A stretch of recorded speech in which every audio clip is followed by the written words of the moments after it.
Hello students, welcome to our channel Humanities with Shagun. So basically, as we know, we have studied in our previous video about the introduction of the regional aspirations कि होती क्या है regional aspirations. We know that regional aspirations are basically the demands from the particular areas. These demands can be based on the language, these demand can be based on the religion, these demand can be based on the culture also. कि culture के नाम पे, religion के नाम पे, language के नाम पे जो demand आती हैं अलग अलग एरिया से, उन्हीं को हम क्या कहते हैं, regional डिमांड्स कहते हैं. In this video we are going to study about the regional demands of the different areas and primarily we will start from Jammu Kashmir. हमको बहुत सारे एरिया की यहाँ पे 7 to 8 अगर चैप्टर को हम देखते हैं तो यहाँ पे 7 to 8 स्टेट्स आपको देखने को मिलेंगे जहाँ की रीजनल डिमांड्स हमको पढ़नी है अपने बोर्ड एग्जाम के लिए. और उसमें से जो पहला स्टेट है हमारा यहाँ पे कहीं ना कहीं उसको कौन सा है, हमारा जम्मू कश्मीर है, जिसकी रीजनल डिमांड हमें पढ़नी है, जो कि अभी हमारा यूनियन टेरिटरी के फॉर्म में है. यहाँ पे हमें कश्मीर के बारे में पढ़ना है. पंजाब, मिजोरम, नागालैंड, असम, सिक्किम एंड गोवा, ये सारी डिमांड हमको यहाँ पे कहीं ना कहीं पढ़नी है. So let start from Jammu Kashmir. Jammu Kashmir से शुरू करते हैं. So Jammu Kashmir mainly comprises the 3 major area. Jammu Kashmir की अगर हम बात करते हैं तो यहाँ पे 3 मेजर एरिया आते हैं. अगर आप किसी भी एरिया की डाइवर्सिटी को समझना चाहते हो, डिमांड को समझना चाहते हो, तो आपको उस एरिया का जोग्राफिकल जो एस्पेक्ट है, पॉपुलेशन का, वहाँ के लोगों का, वहाँ की टेरिटरी का, वो आपको समझना बहुत जरूरी है. सो फर्स्ट ऑफ ऑल हम क्या देखते हैं, यहाँ पे जम्मू कश्मीर में 3 मेन एरिया है. पहला कश्मीर वैली, दूसरा लद्दाख और तीसरा हमारा आता है मेन जो हमारा जम्मू का एरिया है. तो ये 3 एरिया में हमारे कश्मीर को मेनली डिवाइड किया गया है. देन अगर हम कश्मीर वैली में देखते हैं तो कश्मीर वैली में जो मेजर लोग रहते हैं, जो यहाँ के पॉपुलेशन है, वो ज्यादातर मुस्लिम पॉपुलेशन है. मीन्स मैक्सिमम यहाँ पे मुस्लिम्स रह रहे हैं. देन अगर हम लद्दाख के एरिया की बात करते हैं, सो लद्दाख में हमने क्या देखा, जो मैक्सिमम पॉपुलेशन है वो बुद्धिस्ट है या फिर मुस्लिम्स है. यहाँ पे मैक्सिमम बुद्धिस्ट है और यहाँ पे कुछ परसेंटेज ऑफ मुस्लिम्स भी मिलते हैं. देन हम देखते हैं जम्मू वाले रीजन की अगर हम बात करते हैं, सो जम्मू वाले रीजन में हमारे मुस्लिम्स भी हैं और हमें सिख भी देखने को मिलते हैं और यहाँ पे कश्मीरी पंडित्स भी देखने को मिलेंगे आपको जम्मू वाले एरिया में. देन आगे हमें क्या देखने को मिलता है, ये हमने बेसिक एक इंट्रो समझ लिया कि हाँ ठीक है, जम्मू कश्मीर जो है हमारा वो 3 पार्ट में डिवाइडेड है, वहाँ किस किस तरह की पॉपुलेशन के लोग रहते हैं. फिर हमें क्या देखना है, आगे क्या होता है. When India got independence basically 1947, जब इंडिया को इंडिपेंडेंस मिलती है 1947 में, due to the two nation theory of Mohammad Ali Jinnah, the India basically partitioned into 2 parts. एक पार्ट इंडिया बन जाता है और दूसरा यहाँ पे पाकिस्तान क्रिएट कर दिया जाता है for basically primarily for the Muslim citizens. जो मुस्लिम पीपल होते हैं उनके लिए पाकिस्तान बना दिया जाता है 1947 में. सो इंडिया की अगर हम बात करते हैं यहाँ पे, तो कहीं ना कहीं हमें क्या देखने को मिलता है, after the independence there were 565 princely states. यहाँ पे 565 प्रिंसली स्टेट्स होते हैं. मीन्स ऐसे स्टेट्स जहाँ पे किंग और क्वीन रूल कर रहे होते हैं. सो ये 5 हमें पता है कि चैप्टर 1 में हमने क्या पढ़ा है, basically challenges of nation building में हमने पढ़ा है कि देयर वर 565 प्रिंसली स्टेट्स और उनको यूनाइट करने का टास्क किसको दिया गया था, सरदार वल्लभ भाई पटेल को दिया गया था कि आपको सारी ये जो 500 रियासतें हैं इनको मिला के क्या करना है, एक यूनाइटेड इंडिया को फॉर्म करना है. सो उन्होंने वो टास्क कंप्लीट किया और उसके बाद में आज हम यूनाइटेड इंडिया को देखते हैं. बट जब यहाँ पे हमें स्टोरी पढ़नी है कि कश्मीर में क्या हाल था, सो हम यहाँ पे क्या देखेंगे, after the independence there were 565 princely states और इन्हीं 565 प्रिंसली स्टेट्स में से एक स्टेट हमारा जम्मू कश्मीर भी हुआ करता था. मींस यहाँ पे भी कोई किंग रूल कर रहे हैं, यहाँ पे भी कोई राजा रूल कर रहे हैं. सो जम्मू कश्मीर भी एक प्रिंसली स्टेट है. आगे आगे हमें क्या देखने को मिलता है, at this time Kashmir was under the rule of Kashmir was a princely state under the rule of Maharaja Hari Singh. यहाँ पे कश्मीर की अगर हम देखते हैं तो वो भी प्रिंसली स्टेट होता है और यहाँ के एक राजा होते हैं, किंग होते हैं, उनका नाम होता है महाराजा हरि सिंह. महाराजा हरि सिंह यहाँ पे रूल कर रहे हैं. बेसिकली यहाँ पे होता क्या है कि यहाँ पे ये क्या कहते हैं, यहाँ पे जब सरदार वल्लभ भाई पटेल को भेजा जाता है कि आप मर्ज कर लीजिए किसको, जम्मू कश्मीर को इंडिया के साथ, तो वो जाते हैं, हरि सिंह से बात करते हैं. बट हरि सिंह इंडिया के साथ मर्ज होने से मना कर देते हैं. वो कहते हैं हमें क्या रहना है, इंडिपेंडेंट रहना है. इंडिपेंडेंट उन्होंने क्यों मना किया, बिकॉज जब यहाँ से ब्रिटिशर्स जाते हैं उन्होंने 3 चॉइसेस दी थी सारे प्रिंसली स्टेट को, या तो आप इंडिया को ज्वाइन कर लो, या तो आप पाकिस्तान को ज्वाइन कर लो, और या तो आप इंडिपेंडेंट रह सकते हो. तो यहाँ पे महाराजा हरि सिंह क्या कह रहे हैं कि ना मैं इंडिया को ज्वाइन करूंगा, ना मैं पाकिस्तान को ज्वाइन करूंगा, मुझे इंडिपेंडेंट रहना है. मीन्स ये छोटे से किंग है जो इस एरिया एरिया को रूल कर रहे हैं और ये अपने मोनार्की सिस्टम को जम्मू कश्मीर में रखना चाहते हैं।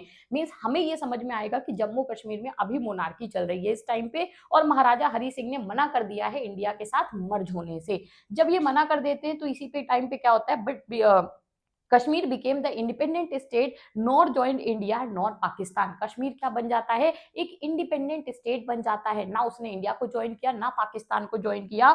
सो meanwhile Pakistan always wanted the area of Kashmir valley, और यहाँ पे पाकिस्तान पार्टीशन के बाद से ही पाकिस्तान की नजर किस एरिया पे होती है, कश्मीर वैली वाले एरिया पे होती है कि कैसे भी करके हमें कश्मीर वैली वाला एरिया यहाँ पे मिल जाए। पाकिस्तान को मेनली चाहिए होता है कि कश्मीर वैली, जहाँ पे मुस्लिम ज्यादातर पॉपुलेशन मुस्लिम्स की है, तो वो क्या सोचते हैं, क्यों, क्योंकि मुस्लिम सिर्फ पॉपुलेशन से उनका मतलब नहीं था, उन्हें पता है कि कश्मीर में, पूरे कश्मीर में अगर सबसे ज्यादा कोई एरिया जो कहीं ना कहीं ब्यूटीफुल है, जो एरिया सबसे ज्यादा टूरिज्म को अट्रैक्ट करता है, वो कश्मीर वैली का एरिया है। सो उन्हें कहीं ना कहीं उनकी नजर कश्मीर वैली वाले एरिया पे है, और हमें पता है कि राजा हरि सिंह ने यहाँ पे मना कर दिया है इंडिया के साथ मर्ज होने से। सो अभी यहाँ पे कश्मीर क्या है, एक इंडिपेंडेंट स्टेट है हमारा। बेसिकली हमने यहाँ पे क्या देखा कि कश्मीर में बेसिकली 3 एरियाज हैं। पहला हमारा कश्मीर वैली वाला एरिया है, दूसरा हमारा लद्दाख वाला एरिया है, तीसरा हमारा जम्मू वाला एरिया है। इन तीनों रीजन की पॉपुलेशन हमने देख ली कि कश्मीर में वैली में हमें पता है ज्यादातर मुस्लिम पॉपुलेशन है, लद्दाख में बुद्धिस्ट और मुस्लिम्स हैं। फिर हमने जम्मू वाले एरिया में क्या देखा कि यहाँ पे कहीं ना कहीं हमें सिख पॉपुलेशन और Muslim population plus Kashmiri pandits देखने को मिल रहे हैं। देन आगे क्या होता है, ये पूरा जो कश्मीर वाला है, Jammu Kashmir was ruled by Maharaja Hari Singh.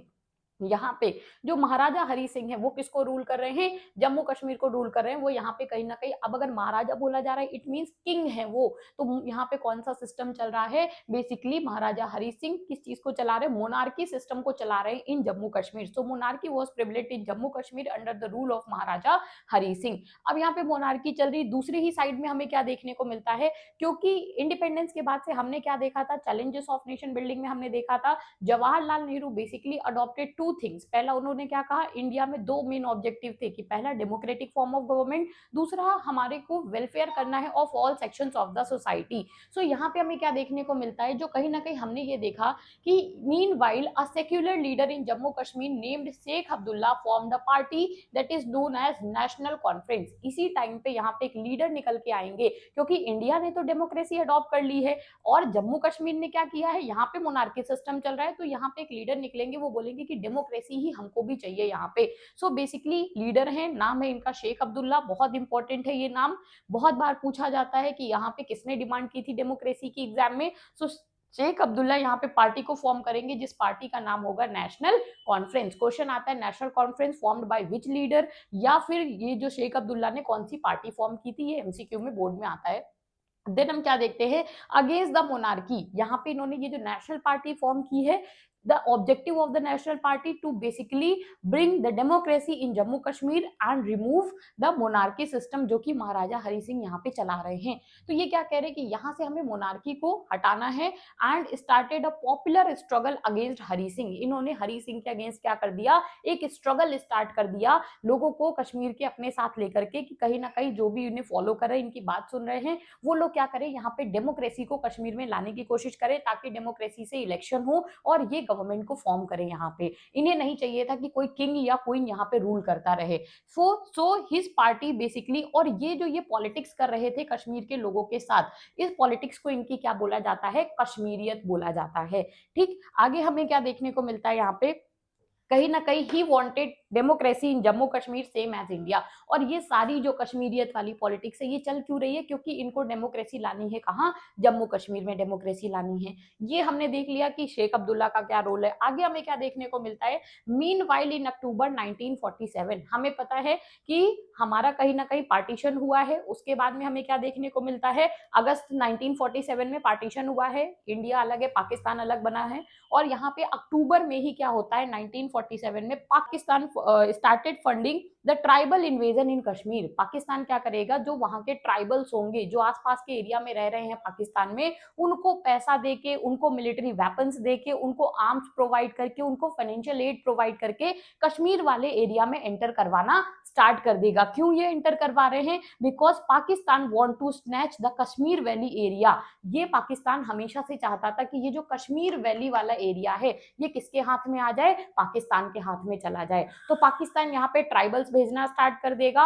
And Maharaja Hari Singh was totally unaware about this development. उनको कुछ नहीं पता कि यहाँ पे उनकी कंट्री में क्या हो रहा है, यहाँ पे कहीं ना कहीं अगर उन्होंने इंडिपेंडेंट स्टेट वो बना रहे हैं तो कौन से ट्राइबल इन्वेड कर रहे हैं, पाकिस्तान क्या कर रहा है, इनको कुछ भी पता नहीं चल रहा है। देन हमें क्या देखने को मिलता है, यहाँ पे कहीं ना कहीं इन्फिल्ट्रेशन होना स्टार्ट हो जाएगी ऑफ द ट्राइबल्स, जिनको फंडिंग मिल रही है पाकिस्तान से कि कश्मीर वैली छीन लो इनसे। देन महाराजा हरि सिंह, बहुत बाद में महाराजा हरि सिंह को पता चलता है, when Maharaja Hari Singh came to know about the development, जब इनको इस डेवलपमेंट के बारे में पता चलता है कि यहाँ पे पाकिस्तान क्या कर रहा है, इन्वेजन करवाने की कोशिश कर रहा है कश्मीर वैली में। Then Maharaja Hari Singh called for help from Jawaharlal Nehru. तो महाराजा हरि सिंह फोन मिलाते हैं जवाहरलाल नेहरू को और बोलते हैं कि हमारी मदद करिए, पाकिस्तान अटैक कर रहा है हम पे, पाकिस्तान हमारा एरिया छीन रहा है। और हमें पता है कि इन्होंने क्या किया था, इन्होंने कहा था हम इंडिपेंडेंट रहेंगे। जब यहाँ पे जवाहरलाल नेहरू भी गए थे इनसे बात करने के लिए, तो इन्होंने क्या कहा कि हमें ना इंडिया ज्वाइन करना है, ना हमें पाकिस्तान ज्वाइन करना है, हमें इंडिपेंडेंट रहना है। तो क्योंकि ये इंडिपेंडेंट स्टेट है तो इंडियन आर्मी वैसे भी यहाँ पे नहीं है, मीन्स इनके जो रॉयल आर्मी है वही यहाँ पे गार्ड कर रही है। और हमें पता है रॉयल आर्मी किसी भी नॉर्मल आर्मी का मुकाबला नहीं कर सकती है।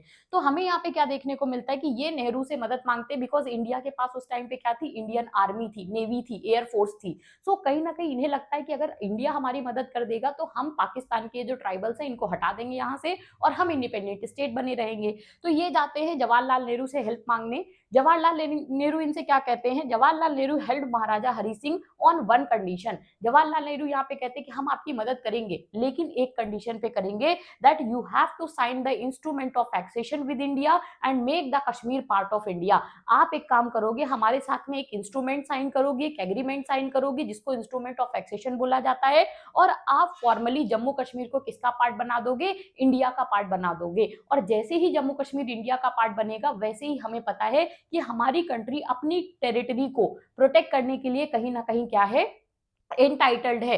तो अब यहाँ पे जो भी पाकिस्तान की तरफ से एक्टिविटी हो रही है, हमारी आर्मी उसका मुकाबला करने को तैयार रहेगी। तो यहाँ पे क्या होता है, बेसिकली यहाँ पे ये कहते हैं कि आपको इंस्ट्रूमेंट टैक्सेशन साइन करना पड़ेगा। In 1948 basically instrument of taxation sign, and यहाँ पे क्या होता है, Kashmir formally became the part of India, और कश्मीर फॉर्मली कहीं ना कहीं इंडिया का पार्ट बन जाता है यहाँ पे। तो हमें क्या देखने को मिलता है कि इंस्ट्रूमेंट ऑफ टैक्सेशन साइन हो चुका है, यहाँ पे इंडिया का पार्ट ही अब जम्मू कश्मीर भी बन गया है।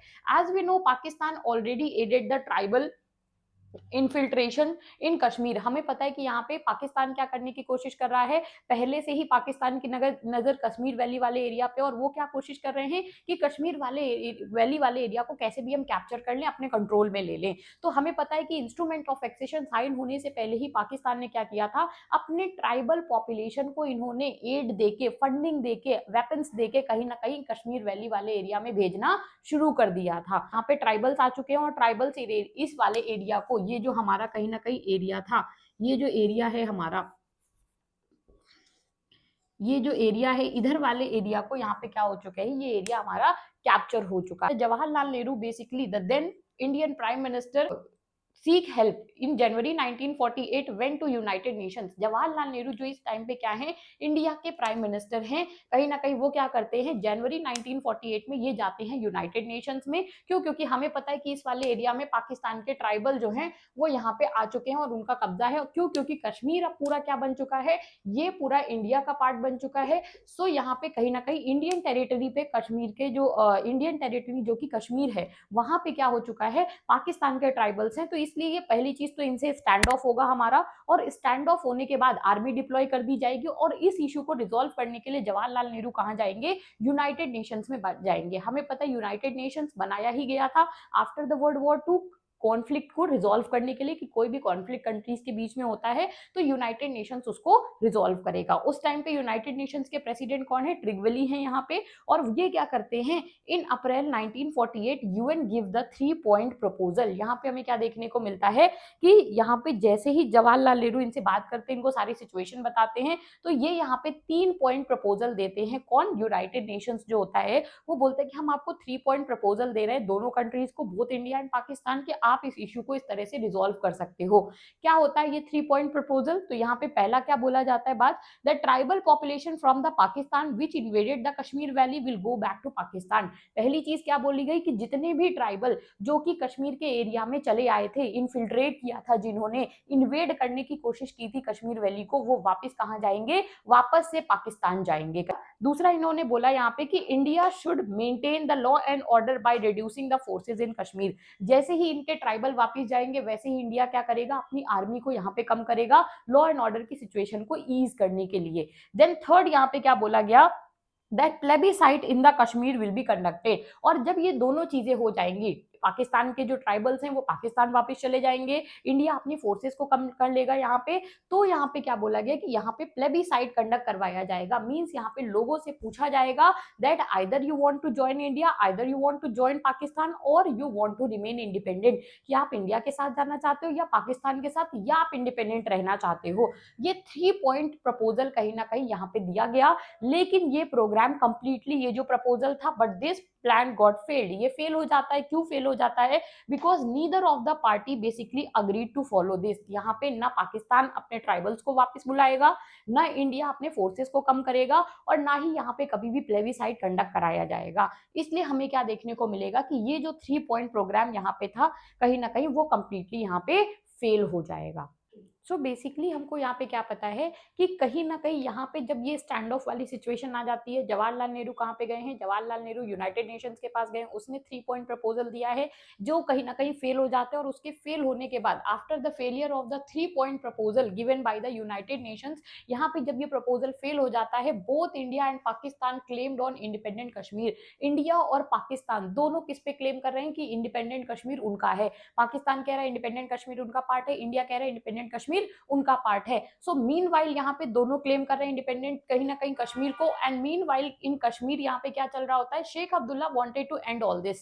शेख अब्दुल्ला को लगता है कि ये जो कहीं ना कहीं एक तरफ इंडिया हमारी टांग खींच रहा है, एक तरफ पाकिस्तान, तो इस सबको हमें क्या करना पड़ेगा? खत्म करना पड़ेगा। So it became a very critical issue at that time. इस टाइम पे ये बहुत क्रिटिकल इशू बन जाता है, और इशू बन जाता है इसीलिए हमें क्या देखने को मिलता है? So India gave it a special status, article 370। यहाँ पे इंडिया, तो यहाँ पे हमें क्या देखने को मिल रहा है? जब ये दोनों क्लेम कर रहे हैं, कौन? इंडिया और पाकिस्तान दोनों किस पे क्लेम कर रहे हैं? इंडिपेंडेंट कश्मीर पे क्लेम कर रहे हैं। सो इनके क्लेम की वजह से यहाँ पे जो शेख अब्दुल्ला है वो क्या कहते हैं कि मुझे इसको क्या करना है? इशू को एंड करना है। और इस इशू को एंड करने के लिए यहाँ पे कहीं ना कहीं ये अपना प्रोटेस्ट, अपना चीजें स्टार्ट कर देंगे, और इसीलिए यहाँ पे हमें ये कहीं ना कहीं एक क्रिटिकल इशू बन जाएगा यहाँ पे। और इस क्रिटिकल इशू को सॉल्व करने के लिए इंडिया क्या करेगा? India basically gave the special status to Jammu Kashmir. India कहेगा ठीक है, हम आपको क्या दे रहे हैं? आपको क्या चाहिए? आपको इंडिपेंडेंट स्टेट की तरह रहना है, आपको डेमोक्रेसी की तरह काम करना है। So we are willing to give you article 370। हम आपको आर्टिकल 370 दे रहे हैं, हम आपको स्पेशल स्टेटस दे रहे हैं। सो यहाँ पे आर्टिकल 370 जम्मू कश्मीर को दे दिया जाता है। इट मींस कुछ यहाँ पे ऐसे प्रोविजंस दिए जाते हैं जम्मू कश्मीर को